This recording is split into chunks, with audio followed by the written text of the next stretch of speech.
सर्वजन समाज पार्टी के एक मंच पर तैयार होना चाहिए। बाबा साहेब के सपना साकार होना चाहिए।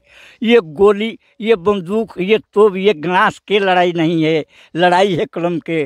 जो सामंतवादी नज़र विचारधारा से तकता है उस ले लड़ाई पनिया फार होना चाहिए। बाबा साहेब के सपना साकार होना चाहिए। केतली करे कर जोर मांझ बतिया के मोर, केतली करे कर जोर मांझ बतिया के मोर। हमना जननी की बाबा यही है देश में, चंद्रशेखर रावण के भेष में ना।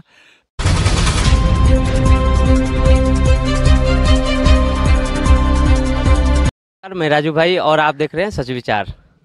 आज मैं ऐसे शख्स से मिलाने जा रहा हूं जिन्होंने अभी राइट हैंड रह चुके हैं कांसीराम साहब का, और एक बहुजन सिंगर जो सबके दिलों में बसने इतना बेहतर। अब चचा हैं, चचा ऐसे ही जानते हैं और कितना बेहतर सिंगिंग करते हैं, अब चचा से ही सुनेंगे। चचा, आप बहुत बेहतर सिंगर हैं, बहुजन के एक नायक हैं, तो एक सुना दीजिए आप।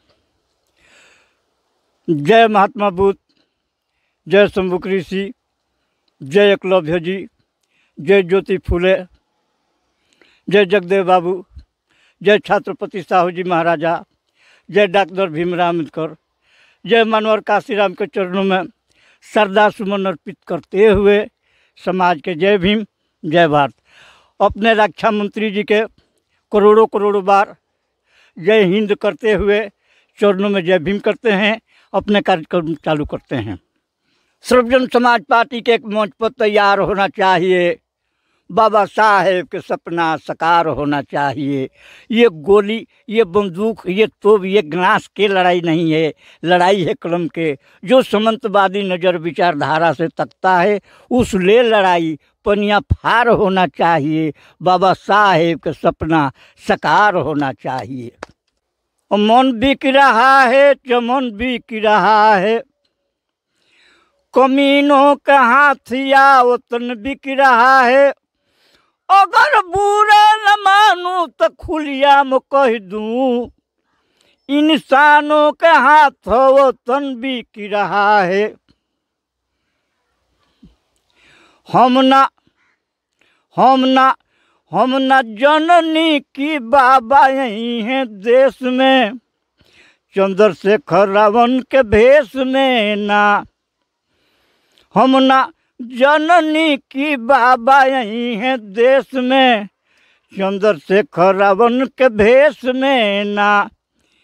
बाबा के सपना अधूरा चंद्रशेखर करी है पूरा, बाबा के सपना अधूरा चंद्रशेखर भैया करी है पूरा।